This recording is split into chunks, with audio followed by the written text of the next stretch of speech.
So let's talk about orgasm. Yay. What happens? Yeah, yay. What happens sort of as you get closer to orgasm and then when you achieve orgasm in the Yeah. brain? Great. I get to say my wild theory. So we had this crazy thing. My collaborator, Greg Siegel, and I at Pittsburgh were watching all these brains and the sympathetic nervous system measure while this small group of men and women were going through climax in our lab. And we saw exactly what we'd expected. It goes up, up, up, up, up. And at some point, it like turns and goes down. We're like, oh no, it fell off, right? We're watching from next door.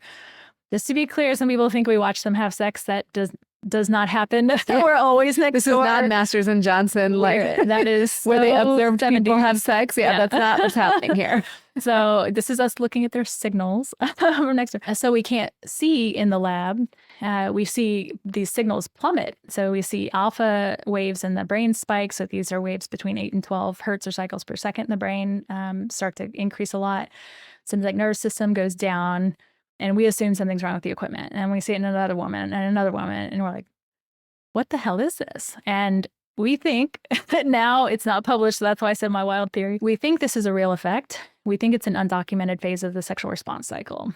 So I think what's occurring, and it could be what they used to call plateau phase. So we'd say like, oh, we get so aroused and then we hang out there until climax happens. I was like, I don't believe for a second that like nothing's happening in that period. Like, oh, I'm just trying. This is why like just getting a stronger vibrator won't necessarily fix an anorgasmia issue. It could, but not necessarily. So what we think is happening is that you have to get aroused enough, whatever that is. So the early arousal stuff all stands. It's there. Yeah. But remember, it was all 3 to 5 minutes. That's all we ever saw. So it looks like as you start to approach climax, so when we now separate out people. So you must be watching people for longer then, right? Because we know on average it's taking women 14 minutes or so. We tell them, literally take as much time as you need. The only reason you should tap out is if you get tired of it, because we're not leaving. We're in it. Good. That's exciting. What's the longest you've had to stay? I think we had 24 minutes. Okay. We had one woman tap out, actually, which is kind of interesting because I thought it'd be higher than that. It's like, it is a lab setting, right? Out of how many? 24 in that study. Okay, so 1 out of 24 tapped out because she couldn't orgasm or she got tired. So this is one of those back things. So I don't know if this will make the paper. Literally a fight broke out in the hallway of where we're not our staff. We could hear screaming. She said she could hear screaming. And we're like, yeah, that would make it difficult. So she lost her focus. Got it. Yes. I was so upset. We could have had 100%. Anyway, right, life happens. So generally they got to that point, but we learned from the early subjects in that study that we had to separate out those phases. So we would say like, try and get aroused, say, okay, now try and have a climax if you can. If you feel like you're not going to get there, you can hit the button anyway. You just tell us afterwards if you actually had one or not. No problem. They get paid either way. We do everything to incentivize, like, please be honest. Yeah. Like there's no reason to lie here. We think they were. Now we're also recording to make sure that we knew. But, once we gave that instruction of like, try and have a climax, that's when all the physiology shifted. So it seems to be really tied to this time when you try and get to that point, and we're guessing that it has to do with cognitive control. So it's like if you get a certain amount of arousal, at some point, you don't want your brain just orgasming all the time. That's not safe. That's not effective. There's lots of reasons not to have that too easy. So if it's safe in your environment to have a climax, how would you know? How would you want to allow that to happen? It's also gross synchronous firing across the brain, which is frighteningly close to a seizure. You don't have motor control during this period. So we're saying like it kind of makes sense. You may have to reduce the control of your brain that allows it to go into a synchronous firing state. Interesting. So we still don't know how orgasm is triggered. No one does. There are lots of speculations about that. There are some studies you probably know of, like spinal implants, where they've been triggered, but it's not in the usual way. So unless we kind of subvert psychology and go straight to the spinal cord, we don't really know how it's normally triggered. So I wonder if people who have who get to that state more readily or more easily are more likely to have like persistent genital arousal disorder. 100%. Yeah. That's what we wonder. Yeah. And so is this like the state that people are trying to get into? Like, is it supposed to be a euphoric state, like a good, like a flow state? That's what we think they're describing. So a lot of meditations have a similar brain state from the electroencephalographic data we have to these high arousal states, which then brings up another point of like, instead of meditating, see, it was already in my brain. Like, see, you could just, but there's that question of like, whatever health benefits you get, if it's the brain state in meditation that's important, can we also get that in high arousal states in sexual interaction? And could that be useful for health? Is there something we can do with that? But, one step at a time. So we're doing the study in men now. The challenge with guys is their latency is so much shorter than women's that, we joke when we tell them, okay, go ahead and do, like, I'm done. EEG is very fast, so we should be okay. But their latency makes it more difficult to capture because it might be a shorter period. Yes, even if it's first of all short in general, but then it's shorter. Yeah. So is this where maybe people who practice edging are like trying to get that state or stay in 100%? That state? That's what I think it is. And it was like when we saw that, we're like, and this makes sense now, and that makes sense now. Like so I'm trying not to get overexcited, because you don't want to buy your own data too much until you have some backup, until we see more of men. It makes sense. It's very seductive. Yeah. Yeah. And I think you and I both agree that there's no, at least to date, no physiologic or benefit to semen retention, but perhaps some people who are walking around like aroused for days at a time because they're trying to be, if they're able to do it, maybe they're achieving that brain state. Yeah, it could be part of it. We've also published a few papers on something called orgasmic meditation, which is this practice. This is how we ended up doing the partnered stimulations. Someone can be any gender, stimulates the clitoral shaft of someone for 15 minutes with their hand. There's more to it than that, but that's the basic setup. The idea is to just feel. There are no instructions given to this, and then they stop. And so it's like, well, what does that do? So they kind of practice it like a meditation, and they'll often do it daily or twice a day. And it's not meant to be precursor to sex. So they actually say like you have to stand up. They have a whole procedure. This is not meant to lead into a sexual interaction. Even though they call it orgasmic meditation, they don't necessarily have an orgasm from it. So this made that make more sense too, because when we studied these meditators, the person receiving the stimulation got into that high alpha state very quickly. Interesting. And are they doing something to avoid? So we know obviously that there's this thing called like blue balls and blue vulva, right? Where people get frustrated because of congestion, discomfort in the genitals. So do you think that they're using like breathing tools or other tools to sort of offset the discomfort or maintain sort of maybe parasympathetic control or things like that? I don't know why the distension isn't uncomfortable in those situations. They report in many, but not all cases, still getting sexually aroused. I mean, they're touching their genitals, so it's not like a purely meditative kind of experience. Like this is baked into the biology. I don't know why they aren't saying that it's uncomfortable, and I don't think it's due to having a low arousal response. Like I think they are experiencing some significant level of arousal in most cases. So interesting. I want to learn more. Yeah, us too. that is so fascinating. So let's talk about semen retention. I think that like it comes from a place of there are these, ancient societies that use semen retention to achieve higher levels of meditation or some sort of brain cognition, focus, control.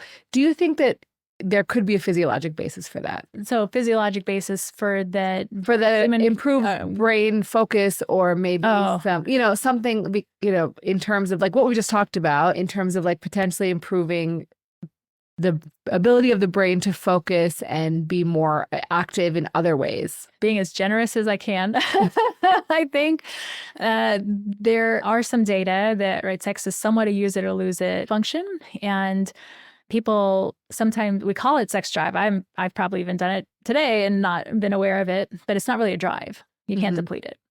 So the longer you go without sexual activity of some kind, that eventually, so there's an acute period where it seems to go up in the 48-hour-ish range. Then starting after that, the drive actually kind of drops off. And we think this may be why some women struggle when they haven't had sex for a long period to kind of reignite that drive. See, I did it. You did it. Yeah. That interest. desire. We would say incentive motivation. Okay. Like why they struggle is after it's been inactive a long time, like the body's like, oh, we don't need that anymore. Great, we're done. So I could see where semen retention, like if you truly, do not engage with sexual stimuli for a long time or have any kind of interaction, your brain may think like, oh, good, we're done with that. I don't need to think about it. And now you're just fewer distracting thoughts. Interesting. Maybe. Okay. I mean, I think that, and I want to talk about this, but if you're open to it, I think you've unfortunately, I think this is important to talk about, and we can delete if you don't want to, but you as a researcher have gotten some death threats. Yeah. And because of the research you've done on these groups who promote semen retention or avoiding pornography. And I think that it's important to talk about these things because, people are having really unintended consequences, suicide, things like that, that you actually alerted me to a few years ago. And so talking about this is challenging, but you still do it. So I want to commend you for that because it's really hard to continue doing all this research and really putting yourself out there in a way where your own life is being threatened. So I just want people to realize that like researchers are not just like nerds sitting in their labs doing work, like they're actually facing some real potential consequences. It's interesting in the US, especially the folks who do sexual psychophysiological work are very few and far between. We're a tiny, tiny field. But most of the people who've trained in the US leave. And it's for exactly those kind of reasons. So our federal funding agencies don't support that kind of work. Other governments don't necessarily like just give money away either. They tend to have smaller grants, but they fund it.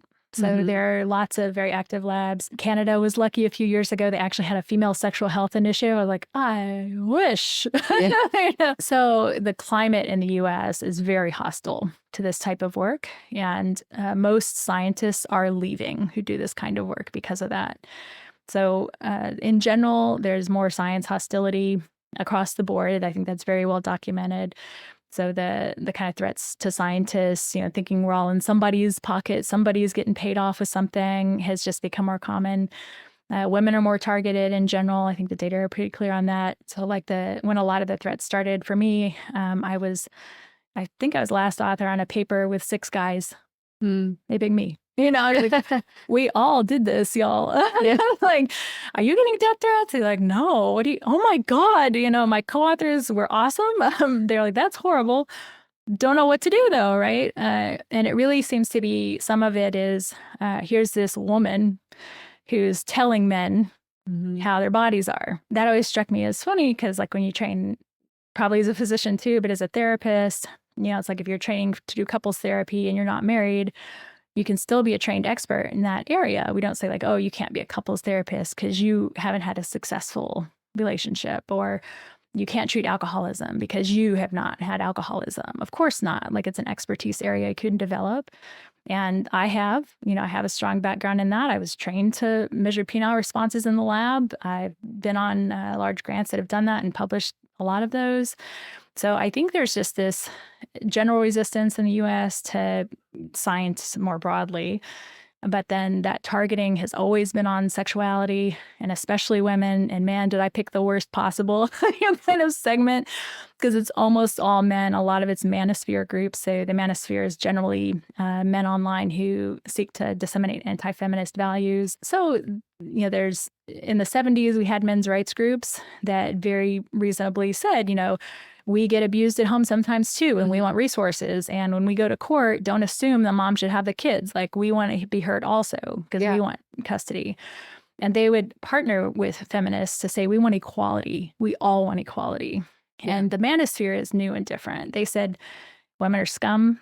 They're taking it away from us. We have to take our power back. And then they all do that in different ways. So men going their own way, or like, we're not going to get married because women are all, secret, sneaky, and trying to undermine us. And so some of the semen retention communities have gone into that kind of manosphere area where they really seek to battle with women. And when you're in a space like When I do stuff in neuroscience and mathematics, there are far fewer women in that space. In psychology, is much more more women in that space, for sure. But some of these spaces, it's like there aren't many people who do sexual psychophysiology and addictions. And in that space, there aren't many women studying pornography. I think there are 2 of us. So, and the other one's in Europe. She cheated. She left. Yeah. So I think it's just a whole kind of train wreck of different things that could make you a target, and they all just hit at the same time. That's really scary. In terms of things, let's not like call out groups, I think, but let's say for someone, say, who's interested in semen retention. And again, I don't have a problem with it as long as you're not harming yourself or harming someone else, right? I think potentially maybe there are benefits that we don't know in the scientific literature. But what are some things these people should be looking out for when they're engaging in these online forums? There's a group that we have a few papers published on, which is NoFap. And there are a few dozen papers published on this group now. So they have an abstinence focus, and they started as an anti-masturbation group. And they've since expanded. So they say no PMO, which is porn, masturbation, or orgasm. And they recommend 90 days. They call it their gold standard and claim they can treat sexual dysfunction with that. And they're very specific about their cure claims. There's no evidence that it does any of that. And our papers show that it's quite the opposite, that people who follow them seem to end up with more symptomology over time. The more engaged they are, the more symptoms of depression, anxiety, and erectile dysfunction they report. And it's not due to the severity. We check that. So I think in general, groups that make very strong claims about something with no scientific basis are probably good to avoid. Yeah. However, if there's a group that says we're doing NoFap, this is going to be hysterical, we're going to do this, and then at the end, we're going to give this award because these are 3 buddies from college.